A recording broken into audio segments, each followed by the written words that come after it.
What's going on, guys? First and 10 here.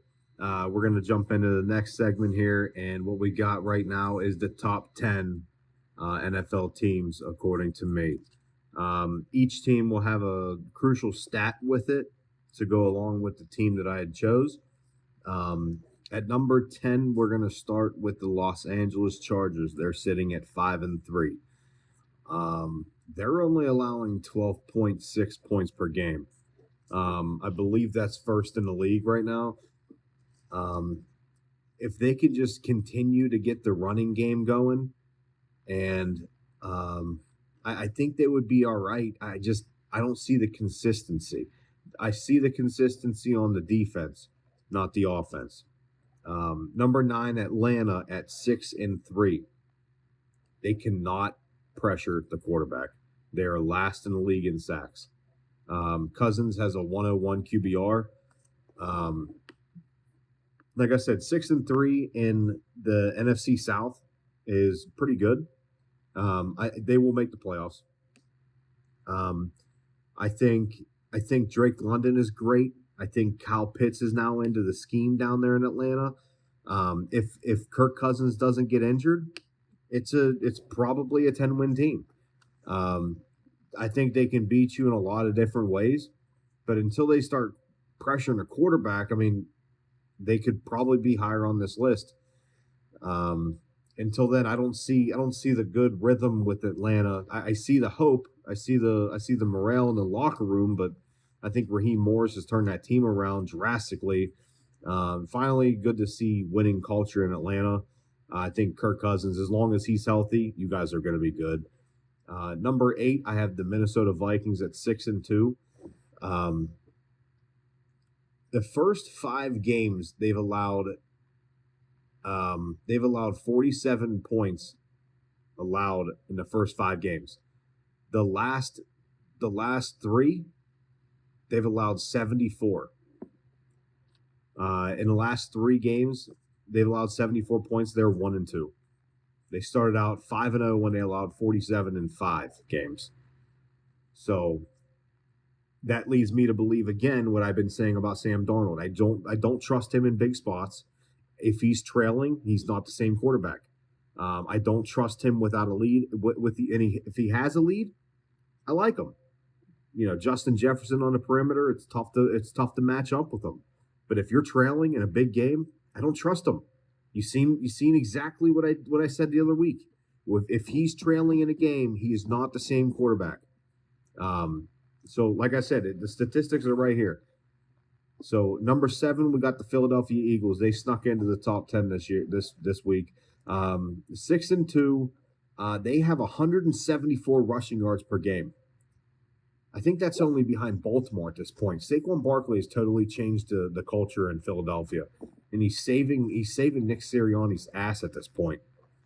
I do not trust him situationally at all. I mean, Nick Sirianni just kicked the damn extra point. Please, every touchdown you have to go for 2. Why? Your fans are booing you every time. I mean, you're like, I don't even think you have a 2-point conversion yet on the year. So I personally, I don't trust them situationally, but they're winning games. They're 6-2, good football team. Number 6 is Commanders. They're 6th in time of possession, which is crucial. They're 46% on third down. Crucial stat for Washington. And you just got Marshawn Lattimore in a trade. So only look for them to get better. And is it good that they're good early? Yeah. Do I worry that doesn't continue into the rest of the season? Yeah. Teams typically start to get burned out before Christmas time. So the time will tell with the Commanders. They're at number 6. Number 5, we got the Baltimore Ravens. I know they lost against Cleveland, but nobody had tape on Jameis Winston. Jameis Winston came back down to earth the second start. Relax. Baltimore will be fine. Just fine. Lamar Jackson has, 4 perfect passer rating games? That's like tied with first. So Baltimore will be fine. You guys sell your stock on Baltimore. Go ahead. I'll keep mine. They're 6-3. They've allowed 24.3 points per game. I think adding Tre'Davious White will fix some of that. They have 191 rushing yards per game. It's insane. First in the league. You're not stopping them. I get it. I get it. 3 teams have, but it's Baltimore. They're always going to be all right. With that coach, that quarterback, that O-line, that offense, they'll be just fine. Quit selling your stock on Baltimore. Number 4, we have Buffalo. They are 7-2. My biggest concern with them earlier in the year was they didn't beat anybody good, and then they just blew out the Seahawks. And then Tua comes in and throws 25 for 28, about 90% completion percentage, and they win. Josh Allen has 17 touchdowns and 2 picks, 29 points per game as an offense without Stephon Diggs. So, I know a lot of people said, "Oh, they're not going to be as good without Stephon Diggs." Bullshit. They're 7-2. They're at number 4. Number 3, we have the Pittsburgh Steelers at 6-2. They're going to be tough to beat at home. Monday Night Football, that vibe down there in Pittsburgh is insane. They've only allowed 14.8 points per game. It's crazy. Their defense, I mean, that Beanie kid on the defense is insane. It's like 4 picks in like 3 games. So Joey Porter on the one side, Minka in the backfield. You got TJ Watt. I mean, at home with this team, if they get a home playoff game, they're winning a playoff game. I'm telling you right now, Pittsburgh's going to win a wild card game if they get it at home. So, Pittsburgh's at number 3. It's a good spot for them. I trust Pittsburgh a lot this year. Number 2, we got the Chiefs. I get it. They're undefeated. Would it have been a different story if they would have went for it when they scored? At the goal line there, probably. I don't know. I don't know why the Bucs didn't go for it. I would have went for it. You can't give Patrick Mahomes the ball. And what is with the overtime rules? The first team to score, that is the stupidest thing ever. Like, why? Both teams just play another quarter. Play a 7-minute quarter. Fair game. The Chiefs at 8-0. My biggest thing with them is they're only good situationally in the fourth quarter. I still think you guys got to watch this game. Their right tackle is literally false start every single play. Every single play he's jumping early, and they never call it. I'm not siding with people saying that the refs are winning their games. I'm not saying that. But I'm just saying go watch their game. Every single play he's jumping early. They never call it. Never. Go watch their video. I'm telling you right. Go watch their game. I'm telling you right now. They jump early every single time. But why they jumped up a spot this week? They are 53.2% on third down. That is number 1 in the league. If you're great on third down, you're winning playoff games. And who do they have at quarterback? Who do they have at coach?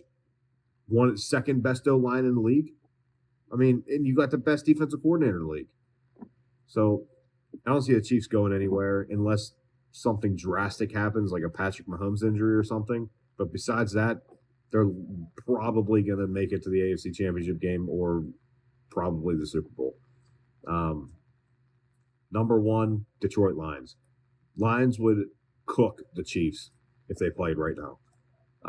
32.2 points per game. Jared Goff, have you seen him week to week? He does exactly what he wants. He's completing over 80% of his passes like 4 consecutive weeks. They beat you with the run. They beat you with the pass. They beat you with the special teams. They beat you with the defense. Whatever style game you want to play, they will beat you at. They are better than you on both sides of the ball. On all 3 phases of the game, they're better than you at every single position. They have the best O-line. They had the best pass rusher with Aiden Hutchinson. We'll see how Justin Houston can go, and we'll see how their new trade pick will go. But besides that, Jared Goff is literally the best quarterback in the league right now. Hands down. Nobody's better. We're going to talk about New Orleans really quick. So the Saints fired Dennis Allen. I'm a Saints fan myself. I've seen this coming I've just been worried because New Orleans has this atmosphere of like we're family, we don't fire, this and that. But you start 2-0, 0-7 since the team quit on you week 5. Time to move on some pieces. And before the trade deadline, I could have called it. I knew that if they wanted, 2-7, you're not coming back from that. Never happened before in the league. It's not going to happen now. The Saints are negative in cap. They're probably still paying Drew Brees' salary. And they're paying Dennis Allen $11.2 million a year for the next year and a half. So the Saints are an absolute dumpster fire. They did get rid of cornerback Marshawn Lattimore. That's a start for the rebuild. I would have liked to see them move off of Demario Davis. He deserves to be in a championship atmosphere. He's never won big, and he deserves it. I would have liked to move off of Tyrann Mathieu. I get it, he's from New Orleans, but it's a business at the end of the day. Who cares? Get rid of him. I would have liked to see them get rid of Alvin Kamara, but he's the face of the franchise at this point. Alvin Kamara and Cameron Jordan are the only 2 exceptions I see on this team. At this point, get rid of Olave. Get rid of him. He can't stay. He gets a concussion every 6 minutes. Just get rid of him at this point. Now, Darren Rizzi is the interim head coach. I liked his comments. He kind of gave me like a Dan Campbell kind of vibe, but we'll see how that plays out. I know nothing about him. I know that his special teams is A+ every single year he's been with New Orleans. So we'll see how that goes. All right, guys, that is the top 10 for this week. Tune in next week for a couple more videos. Thank you.